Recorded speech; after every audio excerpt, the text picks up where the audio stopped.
이 영원히 끔찍한 고통을 당하는 그런 지옥이 있다.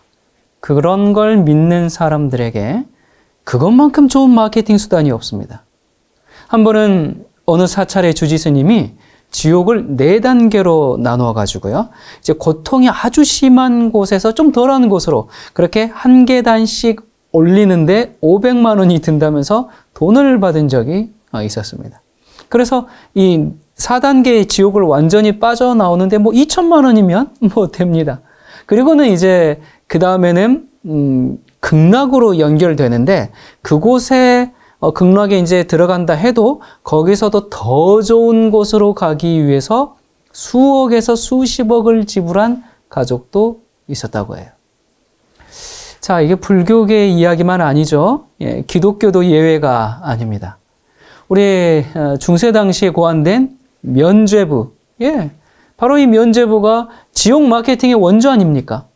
로마에 성 베드로 대성당을 건축하기 위해서 막대한 자금이 필요했잖아요. 그 돈을 다 어디서 구했습니까? 그 자금을 충당하기 위해서 뭘 팔았어요? 면죄부. 면죄부가 뭔데요? 연옥에 대기 중인 그 영혼들을 위해서 내가 정말 면죄부를 사면 우리의 부모님이 우리의 자녀가 우리의 조상 누구가 내가 면죄부를 사주면 그 순간 연옥에서 고생하다가 낙원으로 옮겨진다. 예. 그 돈을 모아가지고 오늘날 정말 수천 명의 관광객이 매일같이 그렇게 몰리고 있는 바로 바티칸 대성당은 지옥 마케팅을 통해서 벌어들인 돈으로 우리에게 있는 산 증언이죠. 자, 그렇다면 이 카톨릭에서 이제 그 면죄부가 잘못했다라고 빠져나온 개신교. 그런데 개신교도 이 지옥 마케팅에서 자유롭지가 않습니다. 이 무시무시한 지옥을 아주 실감나게 설명해서 사람들을 기독교로 개종시키려는 목사들이 참 많아요. 일종의 공포 마케팅이죠. 자, 제가 지금 한 책을 가져왔는데 이 성경책만큼이나 이렇게 두껍습니다. 예. 이 책은 어떤 사람이 지옥에 가는지 또 지옥에서 어떤 고통을 당하는지 아주 실감나게 묘사해놨어요. 여기 보면 아담과 하와도 지옥에 가 있다 그러고요. 본인이 거기 가서 누구도 받고 누구 만났고 그런 정도뿐만 아니라 정말 이게 몇 페이지예요. 거의 600페이지가 넘는 책인데 이 600페이지 이상 동안 계속 그 지옥의 끔찍한 모습들을 정말 이걸 어떻게 이렇게 썼는지 모르겠어요. 참 읽고 있기가 너무나 힘든 책입니다. 이 책에서 묘사하고 있는 이 지옥, 이게 사실일까? 여러분 이게 어떤 불신자가 또 무신론자가 쓴 게 아니고 아주 공부를 많이 하신 이 기독교 목사님이세요. 예. 이게 공부를 굉장히 많이 했어요. 예. 박사학위도 많이 있으시고, 예. 외국에서도 이렇게 하셨고. 자, 이 책에서 묘사하고 있는 내용들이 사실일까요? 여러분, 이거는 인간의 상상력만으로는, 이거 절대 쓸 수 없는 책입니다. 이 저자가 말하는 것처럼 하나님께서 직접 보여준 계시든지 아니면 사탄이 보여준 계시든지 그 둘 중 하나일 겁니다. 사실 저는 이런 책을 저희 집에 갖고 있는 것 자체가 불쾌해요. 그래가지고 제가 책꽂이에 이렇게 제목이 보이도록 꽂아놓지 않고 이렇게 반대로 꽂아놨습니다. 이 제목 보는 것도 너무너무 불쾌해서 제가 어쨌든 연구의 목적 때문에 갖고는 있지만 이제 조만간 불태워서 영원히 없애버리려고 그래요. 이 표지 자체가 지금 유황불에서 타고 있는 한 사람의 이 끔찍한 모습이 표지거든요. 자, 제가 이제 조만간 이 책을 불태워서 영원히 없애버릴 겁니다. 책이 불에 타면 어떻게 되나요? 재가 돼서 그 다음에 영원히 사라집니다.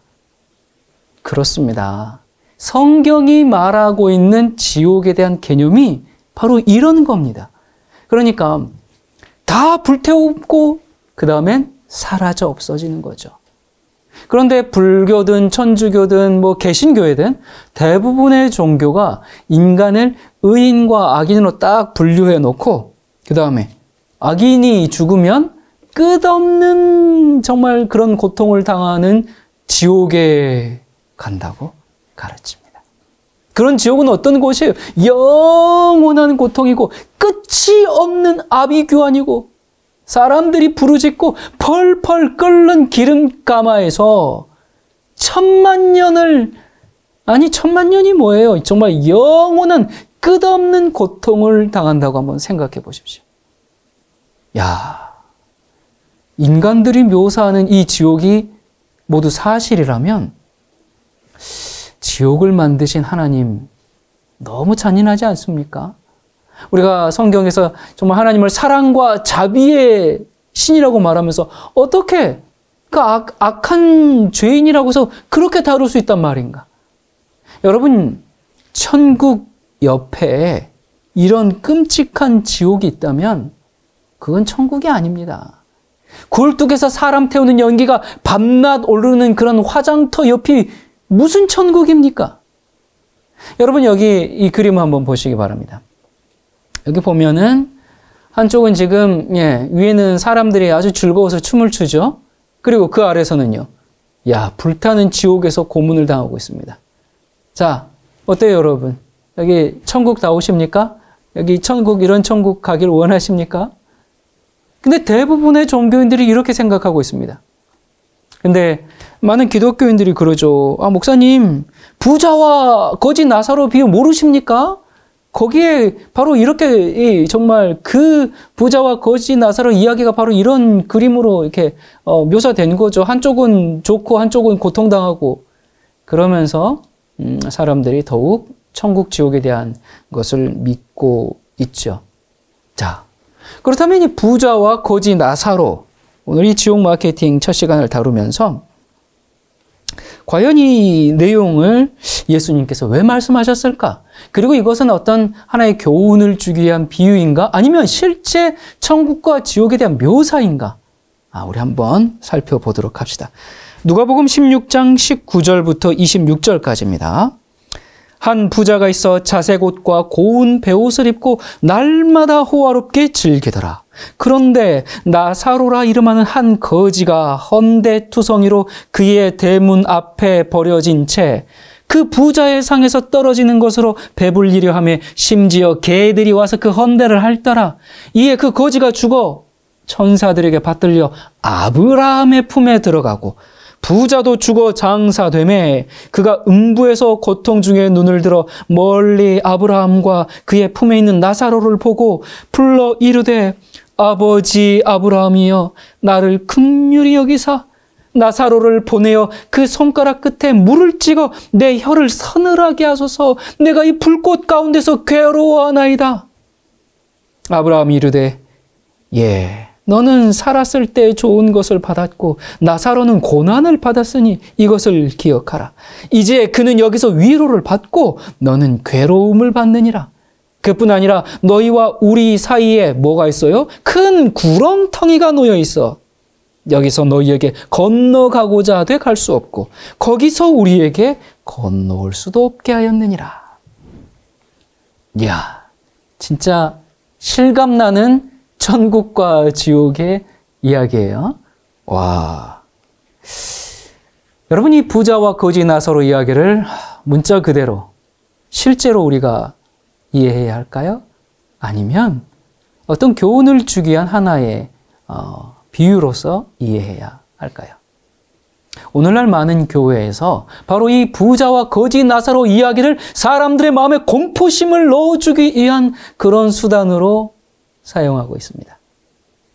여러분, 지옥에 대한 그런 공포심으로 인해서 일시적인 그런 정말 회개가 생길 수 있어요. 내가 정말 바르게 살아야 되겠구나. 나 저 고생 안 하려면 정말 교회 다녀야 되겠구나. 그렇게 하면서 일시적으로 회개할 수 있는데, 그런데 그 근본이 하나님에 대한 엄청난 오해, 지옥에 대한 심각한 오해로 말미암아 믿음을 갖게 된 것이기 때문에 결과적으로는 신앙생활에 아주 커다란 손해를 가져오게 됩니다. 자, 이 개신교 내에서도 이 부자와 거지 나사로 이야기를 크게 두 가지 견해로 나누는데요. 한 부류는 천국과 지옥의 모습이다. 예, 그렇게 얘기를 하고요.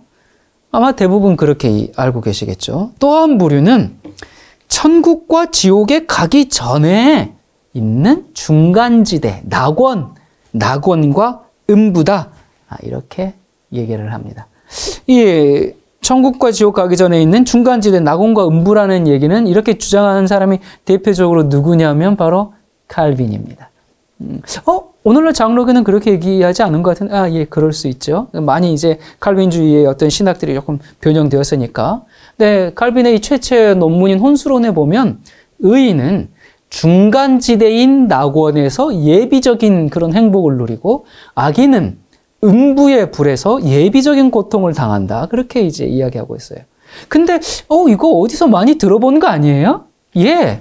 아까 로만 카톨릭 그 베드로 성당이 바로 이러한 교리에 의해서 면죄부로 돈을 모았지 않습니까?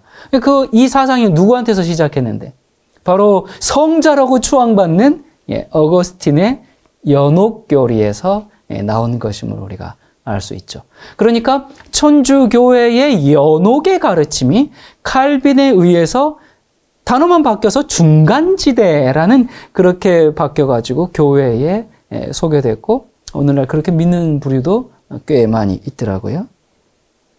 자, 그런데 이 부자와 거지 나사로 이야기가 이게 실제가 아니라 비유일 수밖에 없는 아주 확실한 분명한 네 가지 이유가 있습니다. 자, 한번 우리 정확하게 찾아봅시다. 첫 번째, 여러분이 부자와 나사로에 의하면 지금 천국과 지옥이 어때요? 서로 마주 볼 수 있는 것이죠? 예. 서로 그렇게 마주 볼 뿐만 아니라 뭐 또 해요? 서로 대화도 할 수 있습니다. 그래서 천국에 있는 사람들이 지옥에 있는 사람들 보면서 굉장히 행복하겠죠? 그렇죠? 왜? 요 나사로 보세요. 나 이렇게 고생했는데 너 나한테 먹을 거 안 줬지? 나한테 물 한 모금 안 줬지? 그러니까 너 이제 고생하니까 너 잘 됐다. 천국에 있는 사람들이 그렇게 생각하면서 굉장히 행복하겠죠. 그래서 지옥의 유황불에서 믿지 않았던 나의 부모, 나의 자녀들이 괴로워하면서 물 한 방울만 찍어달라고 하는데 그러게 살았을 때 내가 믿으라고 했잖아. 왜 안 믿었어? 그러면서 자기는 천국에 있는 것을 굉장히 다행스럽게 여기면서 기뻐하고 즐거워하죠? 아닙니까? 이런 천국은 없어야 하고 만약 있다면 거기야말로 생지옥 아니겠습니까? 정말 생지옥입니다. 여러분, 저는 시골에 살다 보니까 종종 자동차에 치여서 죽은 동물들을 볼 때가 있어요. 어제도 저녁에 오는데 한쪽에 고양이 또 치여 죽은 게 있더라고요. 뭐 고라니, 뭐 강아지 아주 종종 자주 봅니다. 근데 여러분 이렇게 운전할 때 길거리에 죽어있는 동물들을 볼 때도 여러분 어때요? 그렇게 마음이 아프고 막 그렇게 그 죽어있는 모습 보면 끔찍한데 산채로 고통당하는 사람들을 보면서 물 한 방울 달라고 하는데 너는 땅에서 행복하게 잘 살았지 그러면서 그렇게 찍어주지 않는 그런 악독한 사람들이 있는 것이 천국인가요? 와, 진짜 무시무시한 천국이네요. 그러므로 비유는 비유로서 해석해야 됩니다. 이걸 비유를 그냥 비유로서 받아들이지 않으면 진짜 우리는 이상한 결론에 도달하게 됩니다. 자, 그리고 두 번째. 여러분 천국에 가면 누구의 품에 안기고 싶으십니까? 예수님 품에 안기고 싶으세요? 아브라함의 품에 안기고 싶으세요? 예? 여러분, 예수님께서 만일 나사로가 정말 천국에 간 것을 표현한 거라면 지금 나사로가 아브라함의 품 대신에 하나님의 품에 안겼다. 그렇게 말씀하셨을 겁니다. 정말로 갔다면. 예? 그리고 여러분, 천국에 간 의인들이 만약에 실제적으로 아브라함 품에서 쉼을 얻는다. 그렇다면 아브라함은 누구 품에서 쉼을 얻어요? 그렇지 않습니까, 여러분? 자, 또 문제가 있습니다. 모든 의인들이 아브라함 품에서 이렇게 쉼을 누리고 있다면 아브라함 이전에 그 지구 창조 후에 약 2000년 동안 살았던 의인들은 누구 품에 있어요? 노아가 아브라함 품에 기대고 있을까요? 자, 그리고 또 문제가 한두 가지가 아닙니다. 왜 고통받는 악인들이 하나님께 자비를 구해야지 아브라함이시여 아브라함에게 자비를 구합니까? 여러분, 생각해 볼수록, 이 내용을 보면 볼수록 성경 어디에 이런 기상천외한 가르침이 어디 있습니까? 따라서 이 내용은 실제가 아니라 다른 어떤 교훈을 주기 위한 비유로 이해해야 합니다. 무슨 교훈을 주기 위함이었는지는 우리가 잠시 후에 살펴보도록 하겠습니다. 자, 그리고 세 번째, 이 부자와 거지 나사로의 이야기가 비유일 수밖에 없는 세 번째 또 분명한 이유는, 여러분, 우리가 지금까지 그 영과 혼과 육에 대해서 5시간에 걸쳐서 쭉 공부를 했죠. 그 시리즈를 아직 보지 않으셨다면 꼭 좀 보고 오시기 바랍니다. 자, 그 영과 혼과 육에 대한 공부를 통해서 아브라함이 지금 하늘에 갔어요? 안 갔어요? 안 갔습니다. 예, 아브라함은 하늘에 가지 않았어요. 우리 사도행전 2장 29절에 보니까 다윗은 하늘에 올라가지 못하였으나, 다윗도 나름 훌륭한 분 아닙니까? 근데 하늘에 올라가지 못했다고 했어요. 그러면서 형제들아, 내가 조상 다윗에 대하여 담대히 말할 수가 있노니 다윗이 죽어 장사되어 그 묘가 오늘날까지 우리 중에 있도다. 이게 이제 베드로의 설교 아닙니까? 베드로가 지금 그 당시에 이미 죽은 지 700년 이상이나 되는 그 다윗에 대해서 말하기를, 그가 아직 하늘에 올라가지 못하고 어디에 있다? 무덤 속에 있다라고 말했어요. 자, 그러면 만일 이 다윗과 같은 의인이 아직 천국에 가지 못했다면, 그러면 아브라함 역시 마찬가지로 아직 무덤에 있고 하늘 가지 못했고, 그리고 뭘 기다리고 있겠어요? 부활의 날을 기다리고 있다고 우리가 그렇게 생각해야 되지 않겠습니까? 다윗은 안 갔는데 아브라함 가고, 왜 아브라함은 갔어요? 그거 설명해 보시겠어요? 설명이 안 돼요. 자,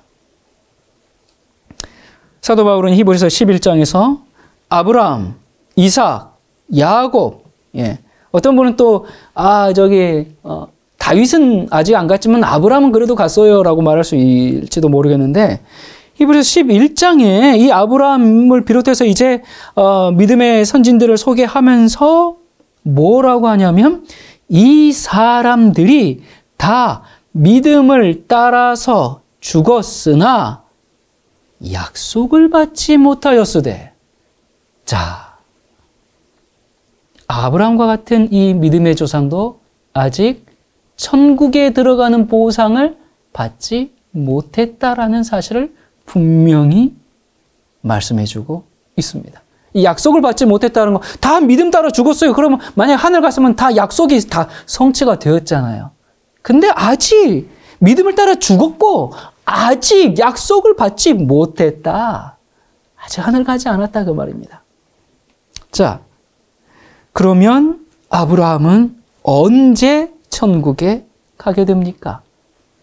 누가복음 14장 14절에 의인들의 부활 시에 내가 갚음을 받겠음이라.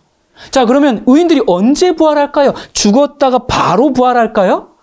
마태복음 16장 27절에 인자가 아버지의 영광으로 천사들과 함께 오리니 그때에 각 사람 행한 대로 갚으리라. 여러분, 이제 모든 게 아주 분명해졌습니다. 아브라함 역시 예수님께서 재림하시는 그 세상 끝날에 모든 의인들과 함께 그때 천국에 들어가는 그 약속을 보상으로 받는다는 것이 성경이 말하는 진리입니다. 자, 그런데 이 부자와 나사로, 여기에는 아브라함이 지금 이미 천국에 들어가 있는 것으로 나와 있죠. 그러니까 이게 어떻게 된 거예요? 그러므로 이것은 실제가 아니라 또 천국은 이런 곳이야, 지옥은 이런 곳이야, 그걸 설명하기 위한 것이 아니라 다른 정말 예수님의 말씀을 듣고 있는 그 청중들에게 어떤 특별한 교훈을 주기 위한 하나의 비유로서 이해해야 합니다. 자, 그리고요, 네 번째. 일반적으로 이제 천국과 지옥 이런 걸 믿는 이제 이렇게 죽는 즉시 가서 이렇게 이제 간다고 생각하는 사람들. 죽으면 그 사람들도 어떻게 생각하냐면 육체는 흙으로 돌아가서 다 썩고 영혼이 몸에서 쓱 빠져나와가지고 천국과 지옥으로 연기 같은 영혼이 이렇게 간다고 그렇게 이제 생각하고 있잖아요. 물론 이것은 성경적으로 잘못된 사상이라는 것을 우리가 영과 혼과 육 5번 시리즈를 통해서 충분히 말씀드렸습니다. 자, 그런데 여기 부자 나사로 비유 보자고요. 여기 보니까 이 부자와 나사로가 뭘 가지고 지금 천국 갔어요? 육체도 가지고 갔어요. 그러니까 이 지옥에 있는 부자가 아브라함의 품 안에서 쉬고 있는 나사로의 손가락으로부터 떨어지는 그 물 한 방울로 그의 혀를 시원하게 하기를 그렇게 갈망하는 장면이 나오잖아요. 그러니까 이 상황이 실제라면 뭘 가지고 가야 돼요? 손가락, 혀, 갈증을 느끼는 육체, 세포, 이런 것들을 가지고 천국과 지옥에 갔다 그렇게 믿어야 됩니다. 여러분, 우리가 고통을 느끼려면 신경세포, 감각이 살아있어야 되거든요. 그러니까 일반적으로 여러분들 지금까지 사람이 죽으면 그러니까 천국, 지옥 바로 간다라고 믿는 분들도 육체가 가는 게 아니라 연기 같은 영혼이 간다라고 했잖아요. 근데 여기 보니까 아니야, 육체도 가. 그러기 때문에 이 기존에 알고 있는 견해와도 지금 이 내용은 굉장히 충돌이 되고 있는 상황입니다.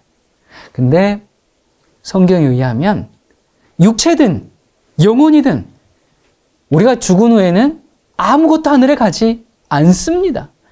오직 세상 끝날에 예수님께서 재림하시는 그날에 하나님의 능력을 통하여 부활을 하게 된다는 것이 성경의 가르침입니다. 그때 우리는 부활해서 천국을 가게 되는 거죠.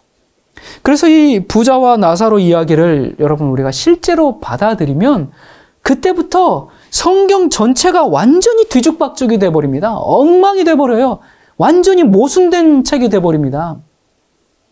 그래서 이 이야기를 우리가 실제로 받아들이면 성경 전체의 가르침과도 완전히 정반대가 돼버리고 맙니다. 자, 그렇다면 이 비유를 예수님께서 왜 말씀하셨을까? 도대체 무슨 교훈을 주시려고 그랬을까? 여러분, 성경에는 어떤 교훈을 주기 위한 목적으로 비유를 사용하는 경우가 굉장히 많아요. 사사기에 보면 나무들이 사람처럼 말하는 내용이 나와요. 여러분, 어느 누구도 그것을 실제라고 생각하지 않겠죠? 그게 비유인지 그게 실제인지 그건 문맥을 보면 알 수가 있어요. 그리고 상식으로도 알 수가 있습니다. 자, 이 부자와 거지 나사로의 이야기가 기록된 누가복음 16장은 예수님의 여러 비유 설교 가운데 한 부분인데 누가복음 15장에서 이렇게 시작합니다.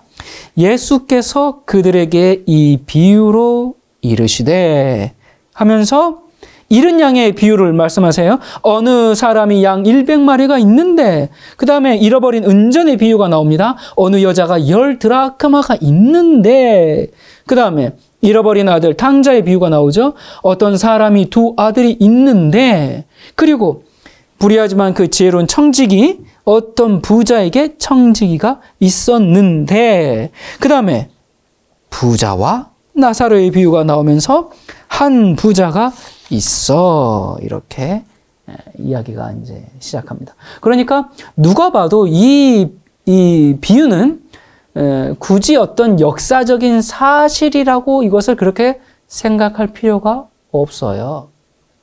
사실 이 부자와 나사로의 이 이야기는 당시 민중들 사이에서 널리 퍼져 있던 그런 뭐라 그럴까요?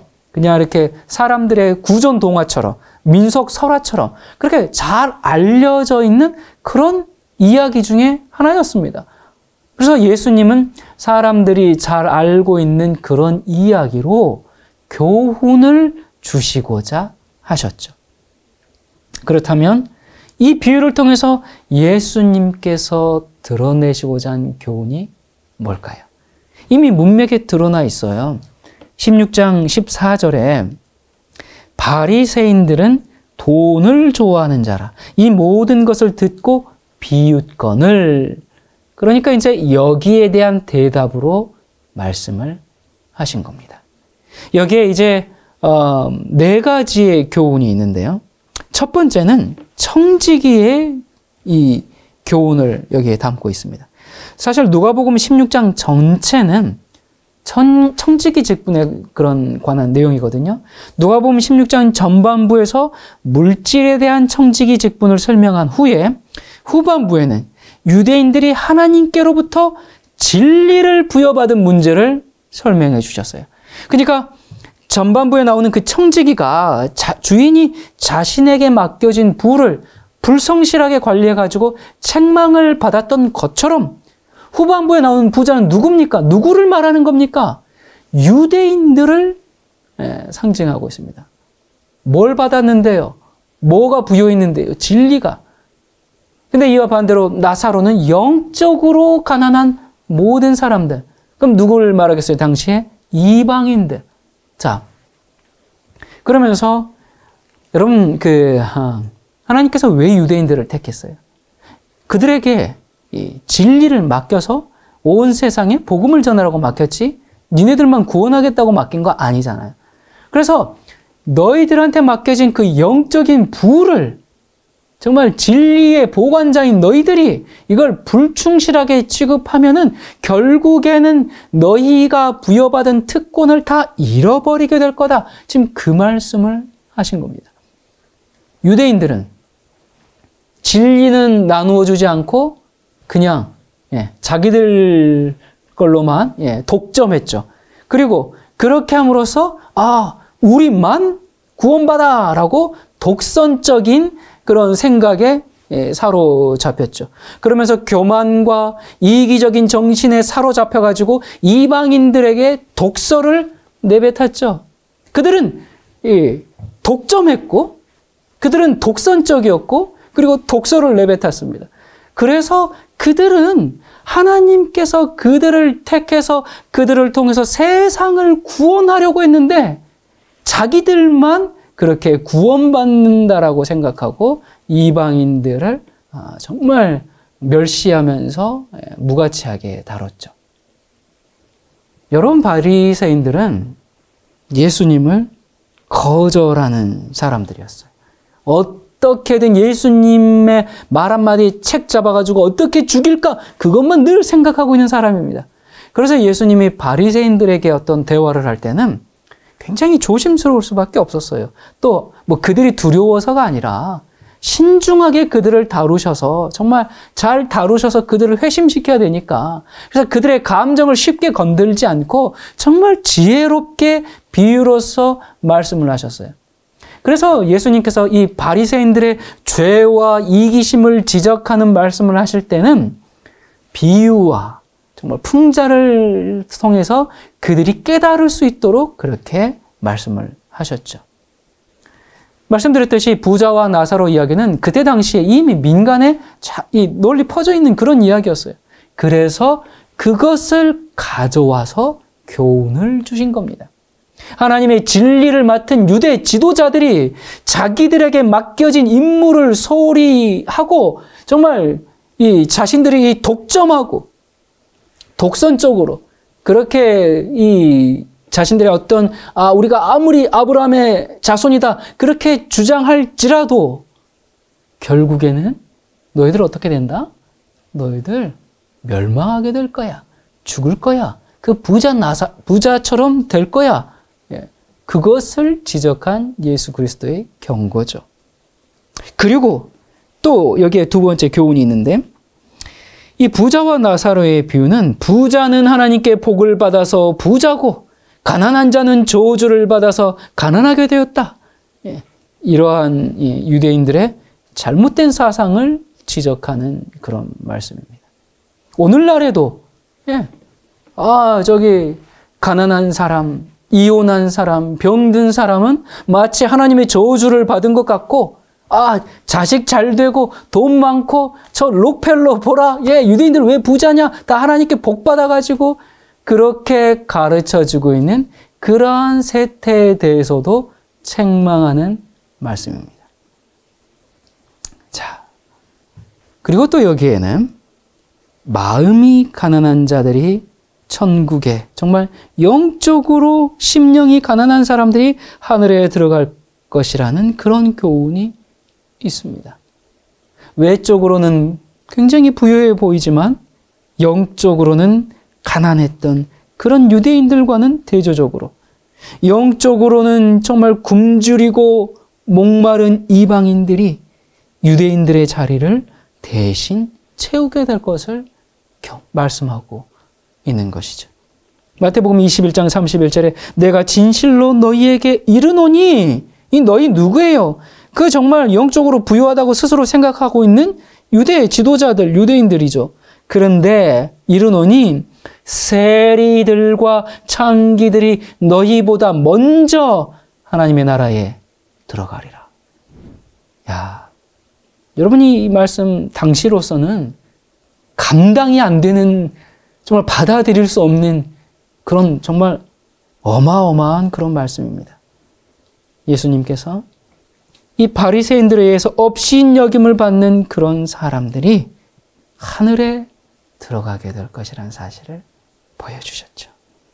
자, 그리고 여기에 또 있는 교훈은 여러분이 사실 부자와 나사로의 비유 여기에 보면 진리를 거절하는 사람에게는 하나님의 기적도 소용이 없다.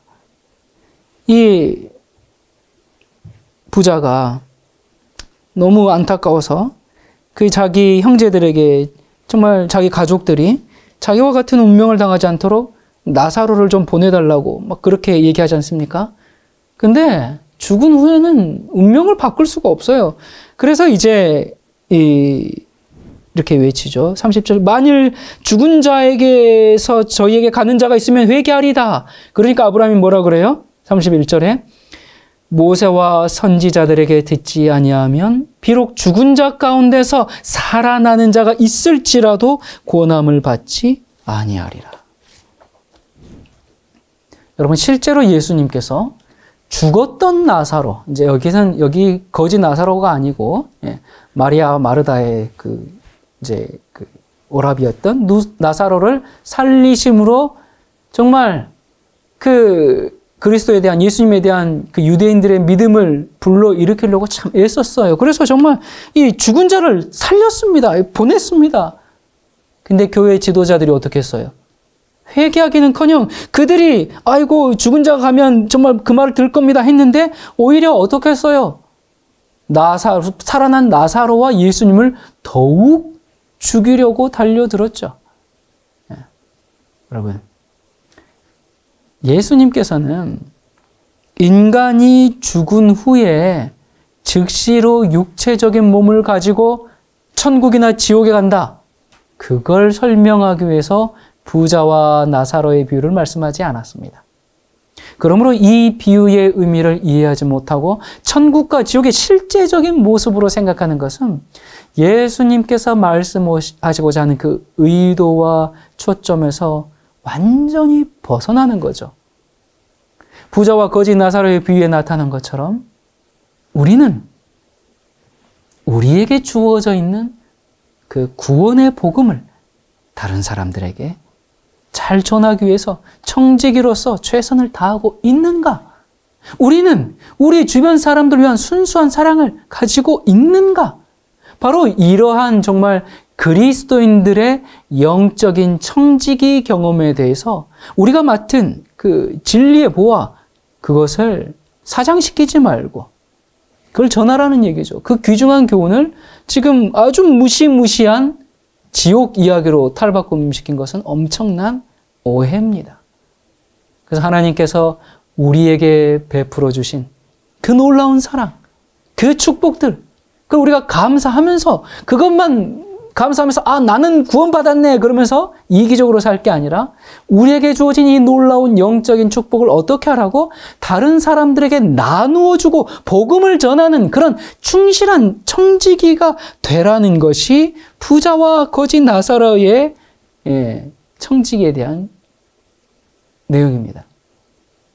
여러분, 성경 어느 곳에도 악인이 영원한 세월을 통해서 끊임없이 고통당할 것이라는 그런 가르침이 없어요. 오히려 악인들은 완전히 영원히 멸망되어 죄가 되어 사라질 것이라는 사실을 반복해서 말하고 있을 뿐입니다. 이 부분은 앞으로 계속 공부해 나가겠습니다. 감사합니다.